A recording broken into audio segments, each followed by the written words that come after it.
सूरजपुर गांव में रतन और रीमा का एक छोटा सा परिवार रहता था। उन दोनों का एक 4 साल का बेटा भी था, जिसका नाम राजू था। रतन पेशे से बढ़ई था। वह गांव के चौराहे पर लकड़ी के सामान और खिलौने बनाकर बेचा करता था, लेकिन उसकी कमाई बहुत कम होती थी।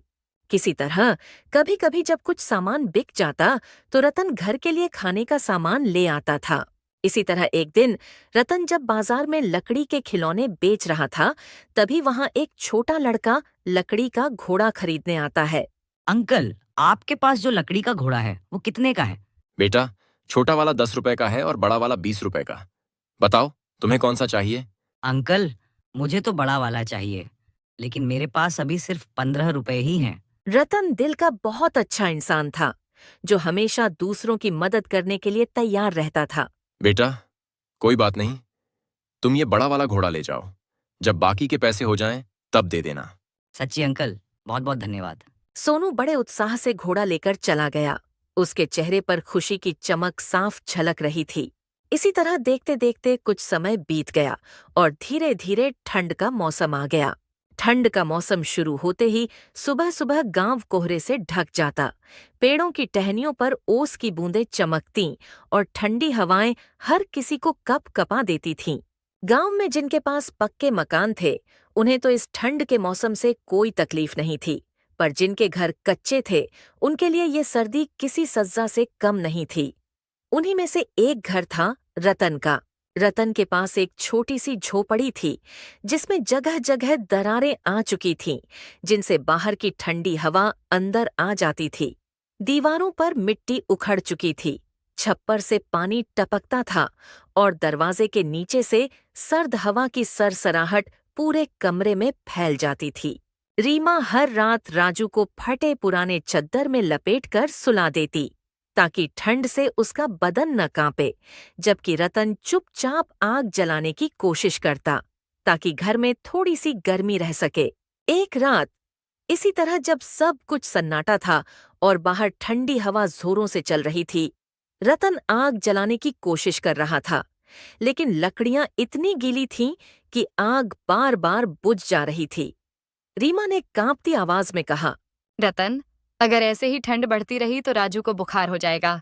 चिंता मत करो रीमा, मैं कल सुबह ही जंगल जाऊंगा। कोशिश करूंगा कि कुछ सूखी लकड़ियां ले आऊं, ताकि घर में आग जलाकर थोड़ा सुकून मिल सके। तभी बगल में बैठा राजू अपने पिता से कहता है, बाबा, क्या हम पक्का घर नहीं बना सकते? हमारी झोपड़ी में जगह जगह दरारें आ चुकी हैं, जिनसे बाहर की ठंडी हवा अंदर आ जाती है। इसी वजह से मुझे बहुत ठंड लगती है। हमारे पास पहनने के लिए स्वेटर भी नहीं है और हमारा कंबल भी फट गया है। हाँ रतन, राजू सही कह रहा है। मैंने तो गांव वालों को कहते सुना है कि ठंड तो अभी और बढ़ने वाली है। कुछ लोग तो कह रहे थे कि इस बार शायद बर्फ का तूफान आने वाला है। जाने हमारा क्या होगा। लगता है इस बार ठंड हमारी जान लेकर मानेगी।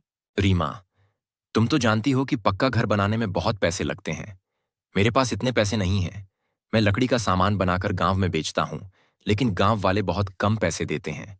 घर बनाना तो दूर, मैंने सोचा था इस बार ठंड में सबके लिए स्वेटर और नए कंबल खरीद कर लाऊं, लेकिन मेरे पास उसके लिए भी पैसे नहीं हैं। बाबा, एक बात बोलूं? आप तो लकड़ी का ही काम करते हो, तो क्या ऐसा नहीं हो सकता कि हम लकड़ियों का घर बना लें? हाँ राजू बेटा, तुम ठीक कह रहे हो। हम लकड़ियों का घर बना सकते हैं, लेकिन इसके लिए हमें जंगल से ढेर सारी लकड़ियां लानी होंगी। रतन की बात सुनकर राजू की आंखों में चमक आ गई। वह उत्साह से बोला, बाबा, मैं भी चलूंगा जंगल। मैं भी लकड़ियां उठाने में आपकी मदद करूंगा। हम जंगल से ढेर सारी लकड़ियां लाएंगे, ताकि आप एक अच्छा सा और मजबूत घर बना सकें, जिसमें ठंडी हवा अंदर ना आ सके और हम सब आराम से रह सकें। फिर ना मुझे ठंड लगेगी, ना माँ को चिंता करनी पड़ेगी।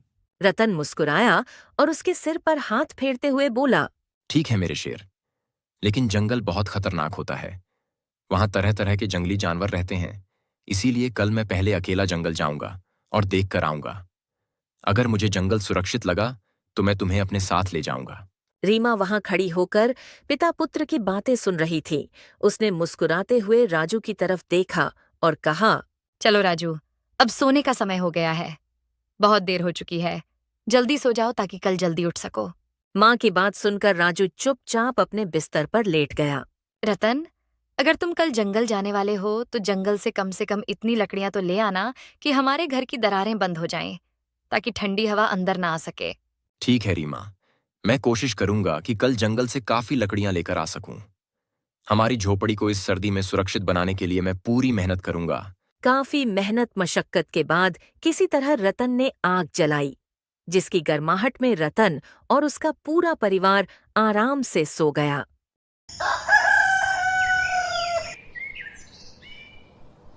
अगली सुबह रतन जंगल जाने तैयार था। उसने जाने से पहले रीमा से कहा, देखो रीमा, मैं जंगल लकड़ियां लाने जा रहा हूं, तो तुम अपना और राजू का ख्याल रखना। और ठंड ज्यादा है तो घर में आग जलाए रखना, ताकि घर का तापमान गर्म रहे। मैं कोशिश करूंगा जल्द से जल्द आने की।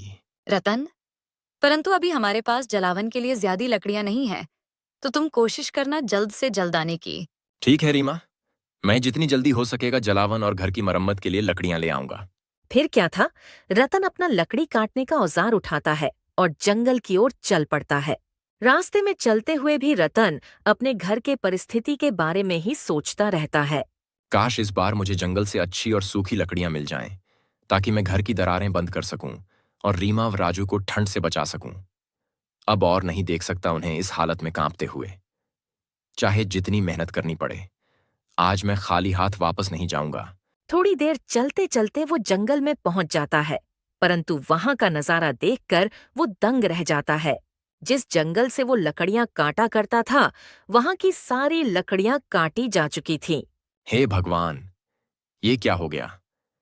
यहां तो एक भी सूखी लकड़ी नहीं बची। जिस जंगल से मैं हर साल लकड़ियां लाता था, अब वो पूरा सुनसान हो गया है। अगर लकड़ियां ही नहीं होंगी तो मैं घर कैसे बनाऊंगा? रीमा और राजू ठंड में कैसे रहेंगे? अब मैं क्या करूं? कहां जाऊं? रतन यह सोचकर परेशान था, तभी उसे अपने घर की याद आई। मुझे यहां आए काफी देर हो चुकी है। अब तक तो घर की जलावन की लकड़ी भी खत्म हो गई होगी। अभी के लिए मैं जितनी नीचे गिरी हुई लकड़ियां मिलेंगी उतनी ही ले जाता हूं, ताकि घर वालों को कम से कम इस ठंड से बचा सकूं। इतना सोचकर रतन ने बिना समय गवाए नीचे पड़ी हुई लकड़ियां चुननी शुरू कर दीं। देखते देखते कुछ ही समय में उसने थोड़ी बहुत लकड़ियां इकट्ठा कर लीं। चलो, जलावन भर की लकड़ियां तो जमा हो गईं, लेकिन अगर मुझे अपने घर की मरम्मत करनी है तो मुझे जंगल के और भीतर जाना होगा। पर अभी नहीं जा सकता, क्योंकि वहां जाने और लौटने में बहुत समय लग जाएगा। पहले मैं ये लकड़ियां घर पहुंचा दूं, ताकि रीमा और राजू ठंड से बच सकें। फिर रीमा को बता दूंगा कि मुझे कल जंगल के अंदर तक जाना होगा, ताकि वो ज्यादा परेशान ना हो। रतन फटाफट अपनी जुटाई हुई लकड़ियां उठाता है और अपने घर की ओर चल पड़ता है। रास्ते में चलते हुए मौसम धीरे धीरे और ठंडा होने लगा। ठंडी हवाएं चलने लगीं, पेड़ों की पत्तियां सरसराने लगीं और आसमान में धुंध फैलने लगी, मानो सर्दी अपनी पूरी ताकत से लौट आई हो। किसी तरह ठंड को सहते सहते रतन अपने घर लौट आता है। जब रतन घर पहुंचा तो रीमा ने उसके लाए हुए लकड़ियों के गट्ठर को देखा और चिंतित होकर पूछा, रतन, तुमने तो काफी देर लगा दी आने में। सब ठीक तो है ना? जंगल में कोई परेशानी तो नहीं हुई? और ये लकड़ियां भी बहुत कम लग रही हैं। क्या जंगल में सूखी लकड़ियां नहीं मिली? हाँ रीमा, जंगल पहुंचा तो देखा कि वहां की ज्यादातर लकड़ियां पहले ही काटी जा चुकी थीं। सूखी लकड़ी तो लगभग मिली ही नहीं। बहुत खोजने के बाद जो नीचे गिरी हुई लकड़ियां दिखीं, वहीं लेकर चला आया हूं। कल शायद मुझे जंगल के थोड़ा और भीतर जाना होगा। तब शायद वहां कुछ अच्छी लकड़ियां मिल जाएं, जिनसे हम घर की मरम्मत कर सकें। परंतु वहां तो जंगली जानवर होंगे, तुम उनका क्या करोगे? मेरे हिसाब से जंगल के इतना भीतर जाना तुम्हारे लिए सही नहीं होगा। रतन, आप ऐसा मत करो। जंगल के इतने भीतर जाना बहुत खतरनाक है। मुझे डर है कि आपको कुछ हो सकता है। क्यों ना आप सरपंच जी से मदद मांग लें? हमारे घर की मरम्मत के लिए जो लकड़ियां चाहिए वो आप उनसे ले सकते हैं। वैसे भी उनके पास पक्का मकान और बगीचा है। आप अपनी पूरी परेशानी उनसे बता दीजिए, शायद वे हमारी मदद कर दें। ठीक है रीमा, तुम सही कह रही हो। मैं सोच रहा था कि खुद ही जाकर लकड़ियां ले आऊं, लेकिन तुम्हारी चिंता सही है। मैं अभी सरपंच जी के पास जाकर अपनी परेशानी बताऊंगा और उनसे मदद मांगूंगा। इससे जंगल में जाने का खतरा भी नहीं रहेगा और घर की मरम्मत भी हो जाएगी। फिर क्या था, रतन तुरंत ही सरपंच के घर के लिए निकल पड़ता है। कुछ देर चलते चलते रतन सरपंच के घर पहुंच जाता है। सरपंच जी उस समय अपने कमरे में चारपाई पर बैठकर गांव के जमींदार से बात कर रहे थे। रतन ने नम्रता से आगे बढ़कर उन्हें प्रणाम किया। राम राम सरपंच जी, मैं आपसे एक जरूरी बात करने आया हूँ। सरपंच जी ने रतन की ओर देखा और अपनी बातचीत रोकते हुए कहा, अरे रतन, आओ बेटा, बैठो। बताओ क्या बात है? चेहरे से लग रहा है कि कुछ चिंता में हो। हाँ सरपंच जी, दरअसल हमारी झोपड़ी की हालत बहुत खराब हो चुकी है। छत और दीवारों में जगह जगह दरारें पड़ गई हैं, जिनसे ठंडी हवा अंदर आ जाती है। मैंने जंगल से लकड़ियां लाने की कोशिश की, लेकिन अब वहां सूखी लकड़ियां बिल्कुल नहीं बचीं। मैं सोच रहा था कि आपसे कुछ लकड़ियों की मदद मिल जाए, ताकि मैं अपने घर की मरम्मत कर सकूं। अरे रतन, मैं तुम्हारी परेशानी समझता हूँ, लेकिन अभी तो मेरे पास खुद भी लकड़ियों की कमी है। पिछले हफ्ते ठंड बढ़ने पर मैंने अपने घर की मरम्मत के लिए सारी लकड़ियां इस्तेमाल कर ली। ऊपर से जमींदार जी ने भी कहा है कि फिलहाल गांव के भंडार से कोई लकड़ी बाहर नहीं जाएगी। तुम कुछ दिन और इंतजार कर लो, शायद अगले हफ्ते जंगल से लकड़ियों की नई खेप आ जाए। सरपंच जी, अगर लकड़ियां नहीं दे सकते तो कोई और मदद ही कर दीजिए। मेरे घर की हालत बहुत खराब है। दीवारों में दरारें हैं, ठंडी हवा सीधी अंदर आ जाती है।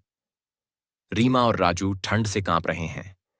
अगर थोड़ी बहुत पुरानी लकड़ी या फूस भी दे दें तो मैं उसी से घर की दरारें बंद कर लूंगा। देखो रतन, मैं तुम्हारी हालत समझता हूँ, लेकिन मेरे पास भी अभी कुछ खास बचा नहीं है। गांव में अगले महीने पंचायत भवन की मरम्मत होनी है, तो सारी लकड़ियां वहीं के लिए रखवाई गई हैं। तुम चाहो तो जंगल से जाकर खुद ले आओ, लेकिन मेरी मानो तो ज्यादा भीतर मत जाना। वहां के हालात अब पहले जैसे नहीं रहे। सरपंच की बात सुनकर रतन का चेहरा उतर गया। उसकी आंखों में निराशा साफ झलक रही थी। ठीक है सरपंच जी, मैं समझ गया। इतना कहकर रतन ने सरपंच को नमस्कार किया और भारी कदमों से वहां से लौटने लगा। रास्ते में चलते हुए भी उसके मन में बस एक ही सवाल गूंज रहा था, अब मैं क्या करूं? कैसे करूं अपने घर की मरम्मत? कुछ ही देर में रतन अपने घर पहुंच जाता है और रतन के पहुंचते ही रीमा के सवाल शुरू हो जाते हैं। रतन, आप आ गए? क्या सरपंच जी ने हमारी मदद करने के लिए कुछ कहा? उन्होंने लकड़ियां देने या कोई और उपाय बताया क्या? रीमा, सरपंच जी ने कहा कि उनके पास भी अभी लकड़ियां नहीं हैं। गांव की बाकी लकड़ियां भी अगले महीने तक किसी और काम के लिए रखी गई हैं। वो अभी हमारी मदद नहीं कर सकते। रतन, तो अब हमारी कोई मदद नहीं हो सकती, लेकिन हमें हार नहीं माननी चाहिए। आप चिंता मत करो, हम किसी न किसी तरह अपने घर को इस ठंड से बचा ही लेंगे। दोनों अभी आपस में बातें कर ही रहे थे कि तभी उन्हें गांव वालों का शोर सुनाई देता है। भागो भागो, अपनी अपनी जान बचाकर भागो। भागो भागो, अगर जान बचानी है तो यहाँ से भागो। ये कैसा शोर है? लगता है गांव में कोई जानवर आ गया है। मैं बाहर जाकर देखता हूं। रतन अपनी झोपड़ी से बाहर निकलकर देखता है कि सारे गांव वाले भाग रहे हैं। क्या बात है बिरजू? सारे लोग क्यों भाग रहे हैं? गांव में कोई जंगली जानवर आ गया है क्या? जंगली जानवर से भी खतरनाक चीज है। जान बचानी है तो भागो, नहीं तो बर्फ के तूफान में हम सब मारे जाएंगे। रतन देखता है कि गांव में बर्फ का तूफान आ रहा था। बर्फ के बड़े बड़े गोले गांव की ओर तेज रफ्तार से बढ़ रहे थे। रीमा, राजू को लेकर जल्दी यहां से चलो। गांव में बर्फ का तूफान आ गया है। लोग गांव छोड़कर भाग रहे हैं। रीमा जल्दी जल्दी कुछ जरूरी सामान गठरी में बांधने लगती है। अपनी माँ को इतना परेशान देख राजू रतन से पूछता है, बाबा अब हम कहाँ जाएंगे? अभी कुछ सोचने का वक्त नहीं है बेटा। जान बचानी है तो हमें यहां से निकलना होगा, नहीं तो हम सभी बर्फ के नीचे दबकर मर जाएंगे। लेकिन बाबा हम जाएंगे कहाँ? बेटा, अभी के लिए जंगल जाने के अलावा मुझे और कुछ समझ नहीं आ रहा है। वे तीनों जंगल की ओर चले जाते हैं। चलते चलते वे जंगल पहुंचते हैं। जंगल में मौसम गांव से अच्छा था। यहाँ तो बर्फ के तूफान का नामो निशान भी नहीं है। हाँ, यहाँ कितनी अच्छी धूप खिली हुई है। मेरा तो यहाँ से जाने का मन ही नहीं कर रहा है। हाँ रीमा, जब तक गांव में बर्फ का तूफान नहीं थम जाता, हमें यहीं रहना होगा। वो तीनों एक पेड़ के नीचे चादर बिछाकर आराम करने लगते हैं। सुबह से शाम हो जाती है। शाम होते होते ठंड बढ़ जाती है और धीरे धीरे जंगली जानवरों की डरावनी आवाजें आने लगती हैं, जिस वजह उनके दिलों में खौफ पैदा करने लगती हैं। बाबा ये तो शेर की आवाज है, मुझे बहुत डर लग रहा है। अगर शेर यहाँ आ गया तो हम सबको खा जाएगा। हाँ रतन, अगर हम ठंड से बच गए तो जंगली जानवर हमें जरूर मार डालेंगे। घबराओ मत, हमें कुछ नहीं होगा। जंगली जानवरों से बचने के लिए हमें पेड़ पर चढ़ना होगा। जंगली जानवरों के डर से वे तीनों एक पेड़ पर चढ़ जाते हैं और सारी रात वे तीनों पेड़ पर बैठकर गुजार देते हैं। रात भर पेड़ पर बैठने के कारण उन्हें बहुत ठंड लगती है। जब सुबह होती है तो वे नीचे आते हैं। रात भर जागने के कारण वो बहुत थके हुए थे। ठंड की वजह से राजू की तबीयत बिगड़ जाती है। बच्चा सारी रात सो नहीं पाया, इसे ठंड भी लग गई है। हम इस तरह से कब तक यहाँ रहेंगे पेड़ के नीचे चादर बिछाकर? रीमा, तुम राजू को लेकर आराम करो, मैं गांव जाकर देखता हूं। तूफान थम गया होगा तो हम गांव वापस चलेंगे, ठीक है ना रीमा? किसी तरह रीमा पेड़ के नीचे कुछ खाने को बनाती है। फिर वो तीनों खाना खाते हैं, जिसके बाद रतन गांव चला जाता है। रीमा राजू को काढ़ा बनाकर पिलाती है ताकि उसको थोड़ी गर्मी लग सके। राजू, ये लो काढ़ा पी लो, इससे तुम्हारी तबीयत ठीक हो जाएगी। हमारी किस्मत अच्छी रही तो हम गांव वापस चलेंगे, ठीक है? राजू काढ़ा पीकर पेड़ के नीचे सो जाता है। रीमा भी पेड़ के नीचे आराम करने लगती है और वहां रतन गांव जाकर देखता है कि वहां बर्फ की बारिश हो रही थी। गांव में कोई नहीं था। सारे गांव वाले गांव छोड़कर जा चुके थे। गांव की ऐसी हालत देख रतन जंगल वापस आ जाता है। क्या हुआ रतन, क्या हम गांव वापस जा सकते हैं? नहीं रीमा, गांव में बर्फ की बारिश हो रही है, वहां कोई भी नहीं है। अब हम क्या करेंगे बाबा? हम कहाँ रहेंगे? हम दिन को तो किसी तरह से गुजार लेंगे, लेकिन रात होते ही जंगली जानवरों का डर सताता रहेगा। अगर हम गांव में सुरक्षित नहीं हैं तो यहाँ भी हमारी जान को खतरा है। बाबा, एक बात कहूँ, क्या हम पेड़ पर घर बना सकते हैं? राजू एक विशाल पेड़ की तरफ इशारा करके कहता है। वह देखिए बाबा, वह पेड़ कितना बड़ा है, उसकी डालियां कितनी मजबूत है। हम उस पेड़ पर अपना घर बना सकते हैं। हाँ राजू, तुम ठीक कह रहे हो, हम उस पेड़ पर अपना घर बना सकते हैं। रतन उसी समय लकड़ियां इकट्ठी करने लगता है। रीमा और राजू भी उसकी मदद करते हैं लकड़ियां इकट्ठा करने में। लकड़ियां इकट्ठा करने के बाद रतन पेड़ पर लकड़ी का घर बनाने लगता है। देखते देखते कुछ घंटों की कड़ी मेहनत के बाद रतन पेड़ पर घर बना लेता है। अरे वाह बाबा, पेड़ पर हमारा घर बन गया है। अब हमें जंगली जानवरों का कोई डर नहीं है।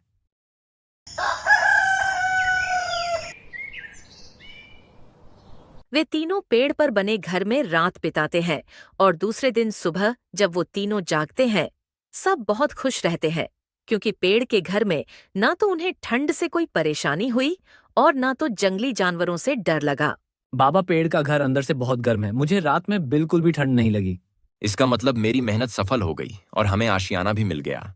वो तीनों बातें कर ही रहे थे कि तभी रतन देखता है नीचे कुछ लोग आपस में बातें कर रहे थे। ये तो हमारे गांव के लोग हैं, ये यहाँ क्या कर रहे हैं? रतन ने उन लोगों को आवाज लगाई। अरे भोला चाचा और रामू, यहाँ क्या कर रहे हो? अरे रतन, ये तेरा घर है क्या? हाँ चाचा, ये मेरा घर है। गांव में बर्फ का तूफान आने के बाद हम लोग जंगल आ गए और पेड़ पर घर बना लिया। लेकिन आप लोग इतने दिन कहाँ थे? सारी बातें यहीं कर लेगा, हमें अपने घर नहीं बुलाएगा क्या? कैसी बात कर रहे हो चाचा? ऊपर आ जाओ सीढ़ी पर चढ़कर। भोला और रामू दोनों रतन के घर में आ जाते हैं। अब बताओ चाचा, आप सब इतने दिन कहाँ थे? गांव में बर्फ का तूफान आने के बाद हम लोग पड़ोस के गांव में चले गए। हम तंबू लगाकर वहां रह रहे थे, लेकिन कुछ दिन बाद बर्फ का तूफान वहां भी आ गया। पड़ोस का गांव भी बर्फ से ढक गया। तूफान के कारण हमारे तंबू उखड़ गए, जिसके बाद हम वहां से जान बचाकर भागे। हमारे पास जंगल आने के अलावा और कोई रास्ता नहीं था। बाकी के गांव वाले भी आते ही होंगे, पर रतन, तूने तो पेड़ पर घर बनाकर अपना और अपने परिवार की जान बचा ली, लेकिन हम कहाँ जाएं? हमारा तो कहीं रहने का ठिकाना नहीं है। ठंड के मौसम में हम कहीं खुली जगह पर भी नहीं रह सकते। हम सब ठंड से मारे जाएंगे। कैसी बात कर रहे हो भोला चाचा? मेरे होते हुए आप लोगों को चिंता करने की जरूरत नहीं है। मैं आप सबके लिए पेड़ पर घर बनाऊंगा। तुम सच कह रहे हो रतन बेटा? हाँ चाचा, मैं बिल्कुल सच कह रहा हूँ। रतन उनके लिए भी पेड़ पर घर बनाने का काम शुरू कर देता है। थोड़ी देर में सारे गांव वाले भी जंगल में आ जाते हैं। वे सभी रतन से कहते हैं कि हमारे लिए भी पेड़ पर घर बना दो। मैं आप सबके लिए पेड़ पर घर बना दूंगा, लेकिन आप सबको मेरी मदद करनी होगी। तुम चिंता मत करो रतन भैया, हम सब आपके काम के लिए आपको पैसे भी देंगे। मुझे पैसे नहीं चाहिए, मुझे तो आप लोगों का सहयोग चाहिए। पेड़ पर घर बनाने के लिए मुझे बहुत सारी लकड़ियों की जरूरत होगी। अगर आप लोग जंगल से लकड़ियां ले आएंगे तो मेरा काम आसान हो जाएगा। रतन भैया, हम सब तुम्हारी मदद के लिए तैयार हैं। हम अभी लकड़ियां लेकर आते हैं। सारे गांव वाले जंगल से लकड़ियां लेकर आते हैं, जिसके बाद रतन सबके लिए पेड़ पर घर बनाता है। देखते देखते कुछ ही दिनों में पूरा सूरजपुर गांव पेड़ पर बस जाता है। वाह रतन बेटा, पेड़ के इस घर में ना तो ठंड लगती है, ना ही यहाँ जंगली जानवरों का खतरा है। हमारा तो गांव वापस जाने का मन ही नहीं कर रहा है। पेड़ पर रहकर बहुत अच्छा लग रहा है। ऐसा गांव पूरी दुनिया में नहीं होगा जहां के सारे निवासी पेड़ पर रहते हों।